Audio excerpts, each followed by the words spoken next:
अस्सलाम वालेकुम students. Okay students, हम बस एफएससी पार्ट 1 की बायोलॉजी का chapter number 4 that is the cell उसको डिस्कस कर रहे हैं। आज की वीडियो में हम सेल वॉल को पढ़ेंगे। सेल वॉल किसे कहते हैं, सेल वॉल का क्या स्ट्रक्चर है, स्ट्रक्चर ऑफ सेल वॉल को डिस्कस करेंगे। उसके बाद हम फंक्शन ऑफ सेल वॉल को डिस्कस करेंगे। इट मींस हम structure and function of cell wall को डिस्कस करेंगे। सेल वॉल कहते किसे हैं, सेल वॉल का स्ट्रक्चर क्या है, ये किन चीजों से मिलकर बनी है और सेल वॉल का क्या फंक्शन है, ये कहाँ पे प्रेजेंट होती है और वहां पे अपना ये सेल वॉल क्या फंक्शन परफॉर्म करती है। तो ये सारी चीजें हम अपनी आज की वीडियो में ही डिस्कस करेंगे। इससे पहले अगर हम प्रीवियस वीडियो की बात करें तो प्रीवियस वीडियो में हमने सेल मेम्ब्रेन को डिस्कस किया था, प्लाज्मा मेम्ब्रेन को डिस्कस किया, जिसमें हमने प्लाज्मा मेम्ब्रेन को पढ़ा कि उससे कहते क्या है, हम उसको प्लाज्मा मेम्ब्रेन क्यों कहते हैं, ये वो किन ऑर्गेनिज्म में प्रेजेंट होती है, उसका क्या स्ट्रक्चर है, उसका क्या फंक्शन है।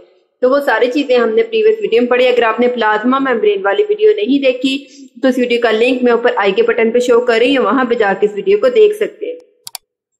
आज का टॉपिक हम स्टार्ट करते हैं, that is cell wall. Cell wall की अगर हम बात करें तो जैसे कि वॉल का मतलब आपको पता है कि दीवार होती है, तो सेल वॉल क्या है, किसी भी सेल की सबसे आउटर बाउंड्री जो होती है उसको हम कहते हैं सेल वॉल। लेकिन हमने तो ये भी पढ़ा था कि जो प्लाज्मा मेम्ब्रेन है या जो सेल मेम्ब्रेन है वो भी आउटर मोस्ट बाउंड्री है, लेकिन किसकी, एनिमल सेल की। अगर हम प्लांट सेल की बात करें तो प्लांट सेल की जो आउटर मोस्ट बाउंड्री है वो क्या है, सेल वॉल। ठीक है, अगर हम बात करें it is the outer most boundary of, अभी किन ऑर्गेनिजम्स की, किन चीजों की आउटर मोस्ट बाउंड्री, तीन चीजों की आउटर मोस्ट बाउंड्री है। सबसे पहले हम देखते हैं प्लांट सेल की, उसके बाद बैक्टीरियल सेल और नंबर 3 पे फंगल सेल। मतलब कि plant cell, bacterial cell, fungal cell की आउटर बाउंड्री की अगर हम बात करें तो वो कौन सी चीज है, सेल वॉल। अगर हम इनकी कंपोजिशन की बात करें तो जो प्लांट सेल है वो, प्लांट सेल की सेल वॉल किससे बनी है, सेलुलोज से। बैक्टीरियल सेल की सेल वॉल किससे बनी है, पेप्टाइडोग्लाइकेन से। लेकिन अगर हम फंगल सेल की बात करें तो फंगल सेल की सेल वॉल काइटिन से बनी है। ठीक है, तो इन तीनों की कंपोजिशन डिफरेंट है। ओके, इसके बाद अगर हम बात करें कि सेल वॉल कहाँ से बनती है, कौन सी चीज है सेल के अंदर जो सेल वॉल बनाती है, तो cell wall created from protoplasm of cell. अब आपको पता होना चाहिए प्रोटोप्लाज्म कहते किसे हैं। आपको पेपर में क्वेश्चन आ सकता है व्हाट इज प्रोटोप्लाज्म या डिफाइन प्रोटोप्लाज्म। तो अगर हम प्रोटोप्लाज्म की बात करें तो it is a living part of cell including cytoplasm and other organelle. Cell का वो पार्ट जिसके अंदर साइटोप्लाज्म, न्यूक्लियस, वैक्यूल और बाकी सारी ऑर्गेनेल प्रेजेंट होती हैं, उसको हम क्या कहते हैं, प्रोटोप्लाज्म। और ये प्रोटोप्लाज्म ही सेल वॉल बनाती है। ओके, नेक्स्ट टॉपिक है हमारे पास कंपोजिशन ऑफ सेल वॉल। इसके बाद हम सेल वॉल की कंपोजिशन को देखेंगे कि सेल वॉल किन चीजों से मिलकर बनी है, ये सेल वॉल के अंदर कौन कौन सी चीजें प्रेजेंट होती है। तो अगर हम सेल वॉल की बात करें तो जो सेल वॉल है वो मेनली तीन चीजों से मिलकर बनती है। Number 1 middle lamella, number 2 primary wall and number 3 is secondary wall. अब ये तीनों चीजें क्या है, कहाँ पे प्रेजेंट होते हैं, हम इनको स्ट्रक्चर के थ्रू देखते हैं। अगर हम इसके स्ट्रक्चर की बात करें तो हम सबसे पहले देखते हैं प्रोटोप्लास्ट। प्रोटोप्लास्ट क्या है, सेल का लिविंग कंटेंट है जहां से सेल वॉल बनती है। इसके प्रोटोप्लास्ट के बाहर जो बाउंड्री है उसे हम क्या कहते हैं, सेकेंडरी वॉल, और सबसे आउटर बाउंड्री को क्या कहते हैं, प्राइमरी वॉल। ठीक है, इन दोनों, अब ये एक सेल है, एक ये सेल है। ठीक है, प्लांट सेल का एक ये सेल है, एक ये सेल है, इन दोनों के पास अपनी अपनी सेल वॉल है और इन दोनों की सेल वॉल प्राइमरी वॉल को एक दूसरे से जो है वो सेपरेट करने के लिए सेंटर में एक और दीवार बन जाती है जिसको हम कहते हैं मिडल लैमेला। मिडल लैमेला क्या करती है, ये दोनों सेल्स की सेल वॉल को एक दूसरे से, प्राइमरी वॉल्स को एक दूसरे से सेपरेट रखती है। इसके अलावा इसका एक और काम है, ये पैसेज ऑफ मटेरियल में भी हेल्प करती है कि एक सेल से दूसरे सेल तक मटेरियल्स की ट्रांसपोर्ट भी ये कर सकती है। अब हम सेल वॉल के तीनों पार्ट्स को डिटेल से डिस्कस करते हैं। सबसे पहले हम देखते हैं middle lamella, form between primary walls of neighbouring cell. सबसे पहली बात क्या है कि ये प्राइमरी वॉल्स के दरमियान में बनती है। दूसरा, किस चीज से बनी होती है, it is composed of calcium and magnesium pectates के। ये जो मिडल लैमेला है ये कैल्शियम और मैग्नीशियम पेक्टेट से बने।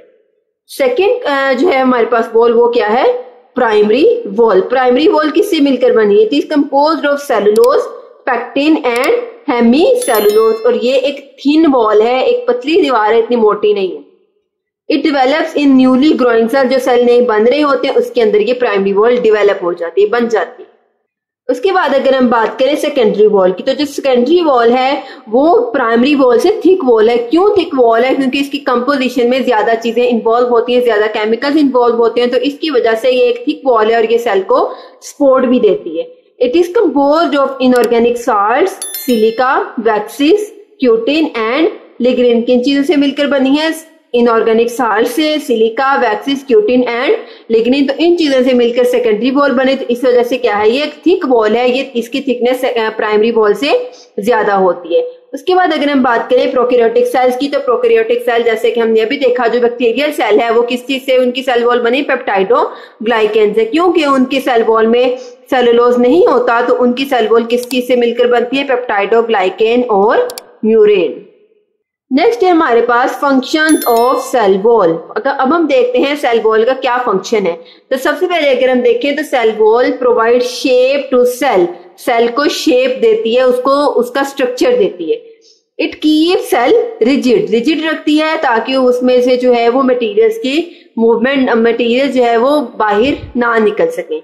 It protect cell from osmolysis. अब ओस्मोलाइसिस क्या है? ओस्मोलाइसिस का मतलब है सेल जो है वो बर्स्ट जब हो जाता है उसको हम कहते हैं ओस्मोलाइसिस। अब ये जो सेल वॉल है वो सेल को बर्स्ट होने से, फटने से बचाती है, ताकि सेल के अंदर का पानी जो उसके अंदर ही रहे और सेल बर्स्ट ना हो।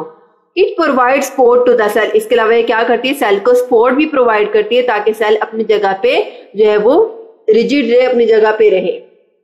ओके स्टूडेंट्स, तो ये था हमारा आज का छोटा सा टॉपिक। आज के टॉपिक में हमने सेल वॉल को डिस्कस किया, हमने उसके कंपोजिशन को पढ़ा, उसके स्ट्रक्चर को पढ़ा और उसके फंक्शंस को डिस्कस किया। आपके इस टॉपिक में बहुत सारे शॉर्ट क्वेश्चंस भी बन रहे हैं, जैसे कि आपको शॉर्ट क्वेश्चन आ सकता है, write down the composition of primary wall, या write down the composition of secondary wall, what are the functions of cell wall, या draw the structure of the cell wall. ठीक है, तो आपको किसी भी तरह से इस पूरे टॉपिक में से कोई भी शॉर्ट क्वेश्चन आ सकता है, या आपको ये पूरा टॉपिक एज अ होल एक लॉन्ग क्वेश्चन के तौर पर भी आ सकता है। तो आपने इस टॉपिक को अच्छे से रेडी कर लेना है, अच्छे से प्रिपेयर कर लेना है, ताकि अगर आपके इस टॉपिक में से कोई भी एमसीक्यूज आए, कोई शॉर्ट क्वेश्चन आए, कोई लॉन्ग क्वेश्चन आए, तो आप उसको इजीली अटेम्प्ट कर सको।